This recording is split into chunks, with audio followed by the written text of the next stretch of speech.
Vegetable crop production organically, the way we used to do it, is not sustainable. This is not working. It's all nice and well. It's better than using chemicals. It's a good alternative. But in the context of global warming, in the context of where we are as a planet, we have to do things radically different. I'm Jean-Paul Courtens. I'm one of the farmers here at Roxbury Farm in Kinderhook, New York. Roxbury Farm is an integrated farm. We grow vegetables, but we also have livestock. We raise beef, pork, and lamb on our farm.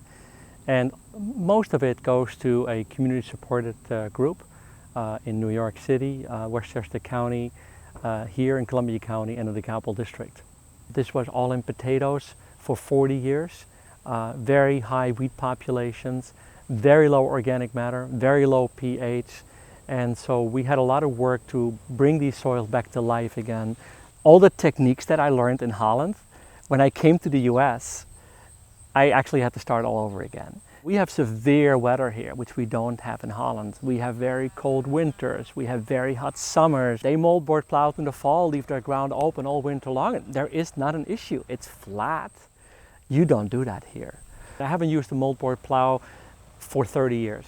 I mean, it's something that we don't invert the soil. We don't turn the soil over. It just doesn't happen. When we came here, we went out with a soil penetrometer, which is a tool that you test where the compaction of the soil is, and we went 7 inches down and it was rock hard. So then we had to use a subsoiler to break that. And so now we once in a while need a subsoiler to break up if there is any kind of plow pen or something that is hard deeper down, compaction deeper down. But generally all we do is what we call vertical tiller, whereby a tine goes through the soil and basically works the soil loose.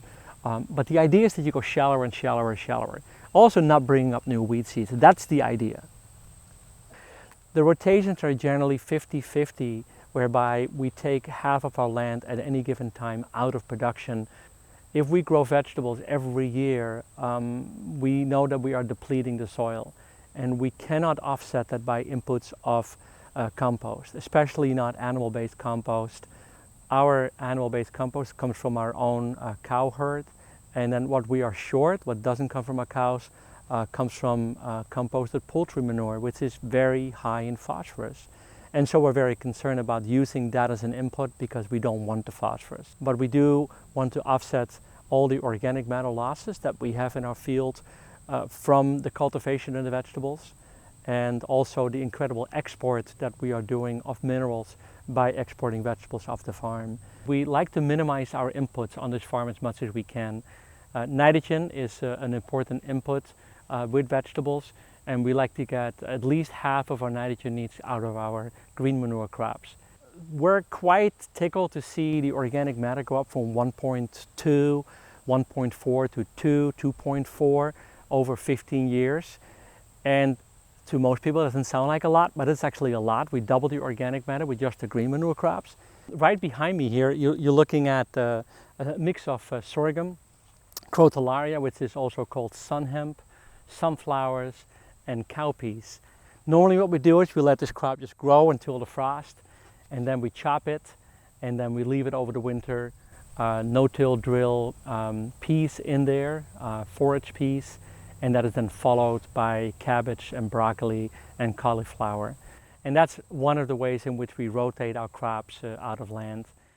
We're getting more right now involved in rolling and crimping, whereby we're taking a cover crop, rye or triticale and vetch, where we roll the crop and plant directly into that. We don't want to see any erosion on our farm. That's our hope. And the only way we can accomplish that is by keeping the soil covered at all times. In the past we made a straw and deposited the straw in between the plastic, and actually we're now more interested in using hay crop and move it directly from the field into the vegetable field as mulch. For me, the real challenge is, and that's why I love collaborating with researchers, collaborating with other like-minded people, is to come up with some answers about how we can farm differently. There's no way we can ever replace what the soil does for us. In the end, we come from soil and we become soil. This is the living medium that makes us. We are nature. And I don't think that has really sunk in yet to most people, that if we continue to separate ourselves from it, it's going to make this place uninhabitable for all of us.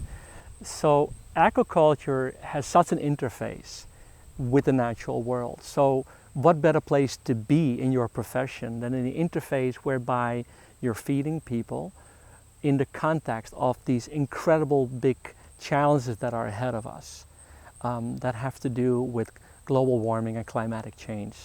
And whereby some people say it's already too late. I am not like that. I continue to be an optimist. I think I have seen changes in land in 3 years, a turnaround of not seeing a single earthworm to the soil thriving again. So I think it is possible if you really put a tremendous effort in, if you really put all your will behind it to make a change. I think we can do it. We're going to have to find answers here if we want to be around here as a species. Plus, the soil is so important in general. A healthy soil will be able to absorb rain, it will be able to absorb carbon. These are things that it's not just about food. The soil is going to save us.